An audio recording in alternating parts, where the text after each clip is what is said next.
Raj TV நேயர்களுக்கு வணக்கம். நான் உங்கள் சவிதா கிருஷ்ணராஜ். இன்றைக்கி நம்ம பார்க்க போகிறது ஒரு கிறிஸ்பியான வாழைக்காய் பக்கோடா. அதுக்கு தேவையான பொருட்கள்: கடலை மாவு, வாழைக்காய், அரிசி மாவு, பேக்கிங் சோடா, சால்ட், ஓமம், மிளகுத்தூள், மிளகாய்த்தூள், கரம் மசாலா, ஜீரகத்தூள். ஸோ இப்போ எப்படி செய்யறதுன்னு நம்ம பார்க்கலாம். ஸோ முதல்ல ஒரு பவுல் எடுத்துக்கலாம். இப்போ வாழைக்காய் தோல் எடுத்துட்டு நம்ம பொடிசாக கட் பண்ணிக்கணும். ஸோ பொடிசானா இந்த மாதிரி ஸ்லைஸாக இருக்கணும். ஸோ இந்த மாதிரி ஸ்லைஸாக கட் பண்ணிக்கணும் நம்ம. ஸோ இந்த மாதிரி ஹாரிசான்டலாக கட் பண்ணிவிட்டு கொஞ்சம் சின்ன சின்ன பிட்டாக கட் பண்ணிவிட்டு நம்ம இந்த மாதிரி கட் பண்ணிக்கணும். ஸோ இதை கட் பண்ணி எப்போவுமே வாழைக்காய் கத்திரிக்காய் இதெல்லாமே நீங்கள் கட் பண்ணிங்கன்னா தண்ணியில் கொஞ்சம் மஞ்சத்தூள், கொஞ்சம் உப்பு, கல் உப்பு இல்லைன்னா சாதா உப்பு நீங்கள் போட்டுக்கலாம். போட்டு அதுக்குள்ளே நீங்கள் இந்த வாழைக்காய் போட்டிங்கன்னா கருப்பாகாது. அதே மாதிரி கத்திரிக்காய், வாழைத்தண்டு இதெல்லாம் கட் பண்ணிங்கன்னா இப்படி போட்டு நீங்கள் ஒரு நாளுக்கு முன்னாலே கட் பண்ணி ஃப்ரிட்ஜில் வச்சுக்கலாம். ஆஃபீஸ் போகிறவங்க இருந்தால் கட் பண்ணி வச்சுக்கலாம். ஸோ இந்த மாதிரி நான் இதை கட் பண்ணி வச்சுருக்கேன் பாருங்கள். ஸோ இப்படியே இருக்கும். ஸோ இது சைடில் வச்சிடலாம். ஸோ அதுக்கு முன்னால் நம்ம என்ன பண்ணலான்னா, பக்கோடான்றதுனால நம்மளுக்கு எண்ணெய் சூடாகணும். நான் முதல்ல தவா ஆன் பண்ணிவிட்டு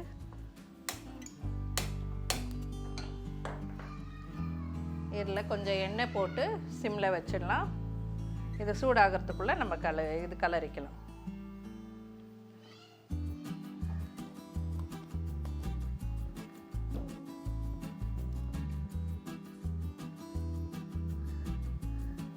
ஸோ இந்த மாதிரி வச்சுருக்கோம். இப்போ ஒரு பவுலில் பார்த்திங்கன்னா இந்த வாழைக்காய் முதல்ல பிழிஞ்சிடுங்க. நல்லா பிழிஞ்சிடணும். இப்படி தண்ணியே இருக்கக்கூடாது. ஸோ நம்ம இந்த பக்கோடா பண்ணும்போது, ஆனியன் பக்கோடா, முந்திரி பக்கோடாலாம் பண்ணும்போது தண்ணி இல்லாமல் எடுத்துக்கிறோம் இல்லையா வெங்காயம், அதே மாதிரி இதில் வாழைக்காய் தண்ணியே இல்லாமல் எடுத்துக்கணுங்க.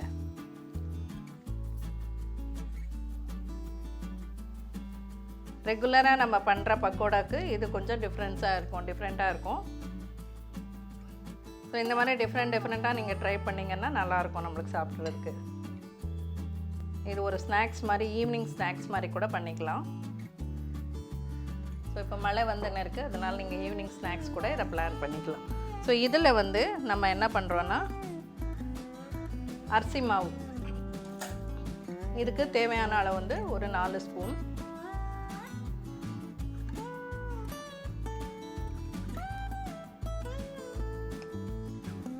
அதே மாதிரி இதுக்கு கொஞ்சம் கடலை மாவும் ஈக்குவலாக போட்டுக்கலாம். ஸோ இதில் கொஞ்சம் கூட தண்ணி ஆட் பண்ணாதீங்க.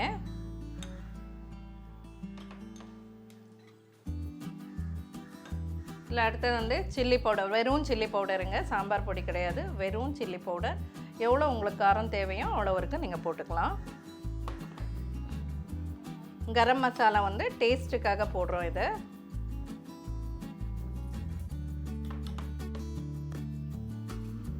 கொஞ்சம் பெப்பர் தூள், ஆல்ரெடி மிளகாய் தூள் போட்டிருக்கோம், அதனால் பெப்பர் கொஞ்சம் கம்மியாகவே போடலாம். மாதிரி ஜீரகத்தூள் கொஞ்சம் ஜீரணத்துக்கு நல்லதுங்க, அதனால் கொஞ்சம் சேர்க்குறோம் இதில். அதே மாதிரி ஓமம் எந்த பக்கோடா ஆகட்டும், பஜ்ஜி, போண்டா எது பண்ணாலும் நீங்கள் இந்த ஓமத்தை நல்லா மிக்ஸ் பண்ணி சேர்த்துக்கோங்க. ஈவன் சப்பாத்தி, பூரி எல்லாம் பண்ணும்போது இந்த ஓமத்தை நீங்கள் போட்டிங்கன்னா பார்க்க நல்லா டேஸ்ட்டாகவும் இருக்கும். அதே மாதிரி நல்லது கூட உடம்புக்கு. அது மாதிரி கொஞ்சோண்டு பேக்கிங் சோடா கொஞ்சமாக போடும், ஒரு பிஞ்ச். இதுக்கு தேவையான சால்ட் கொஞ்சம் ஆட் பண்ணிக்கலாம்.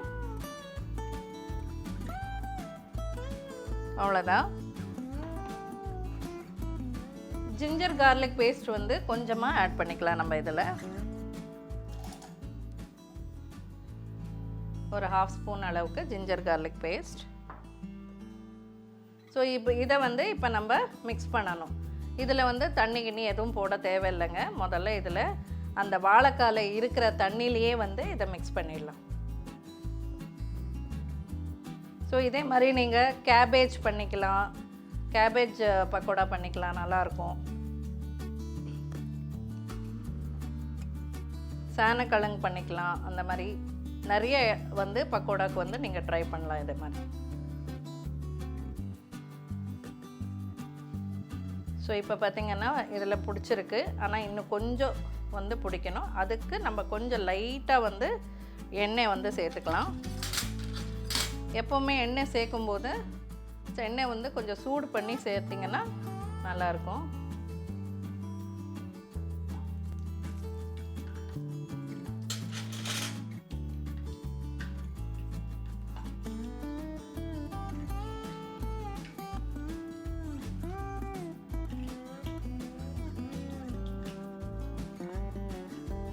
இப்போ கொஞ்சம் லைட்டாக தண்ணி வந்து நிறைய போடவே கூடாதுங்க, தண்ணி லைட்டாக போட்டுக்கணும்.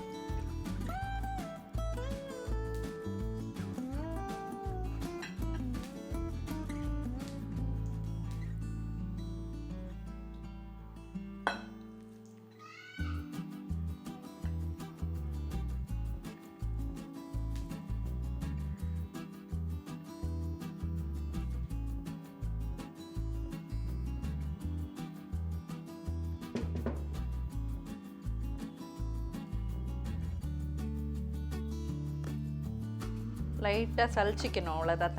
தண்ணி ரொம்ப போடாதீங்க.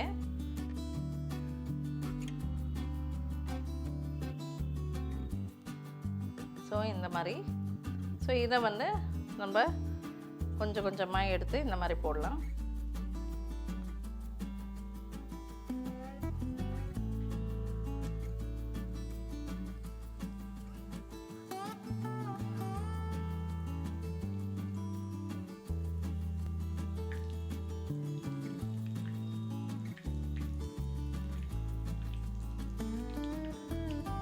கொஞ்ச நேரம் ஆனால் பாருங்கள் ஈரப்பதம் வந்துடுச்சு.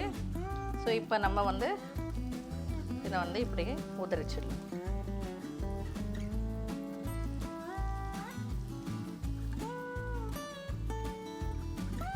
இது ரொம்ப ஈஸி. நீங்கள் ஈவினிங் ஸ்நாக்ஸுக்கெல்லாம் நீங்கள் பண்ணி சாப்பிட்டுக்கலாங்க இதெல்லாம்.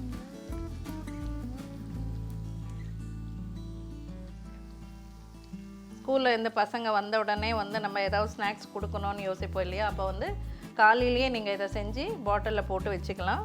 ஸோ குழந்தைங்க வந்த உடனே நீங்கள் இதை கொடுத்துக்கலாங்க.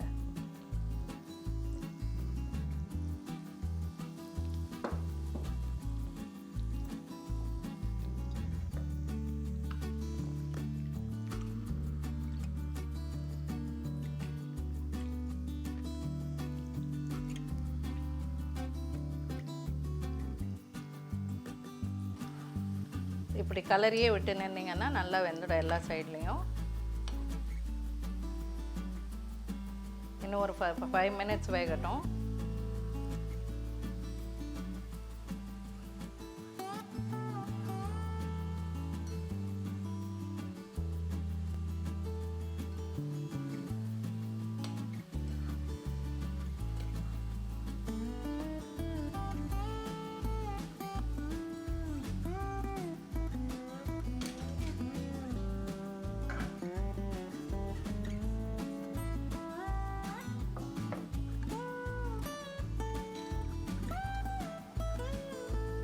பாருங்கள், இப்போ பார்த்தீங்கன்னா உங்களுக்கு தெரியும் பக்கோடா மாதிரி. பக்கோடா வெந்தால் எப்படி இருக்குமோ அதே மாதிரி உங்களுக்கு இருக்குது. இன்னும் கொஞ்சம் உங்களுக்கு ரெட்டிஷ் வேணும்னா இன்னும் கொஞ்சம் ரெட்டிஷாக நீங்கள் எடுத்துக்கலாம். எனக்கு இது போதும்னு தோணுது. ஸோ நம்ம வந்து எது எது வெந்திருக்கோ அதை எடுத்துடலாம்.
இவ்வளோதாங்க, ரொம்ப சிம்பிள். இது வாழைக்காய் பக்கோடா.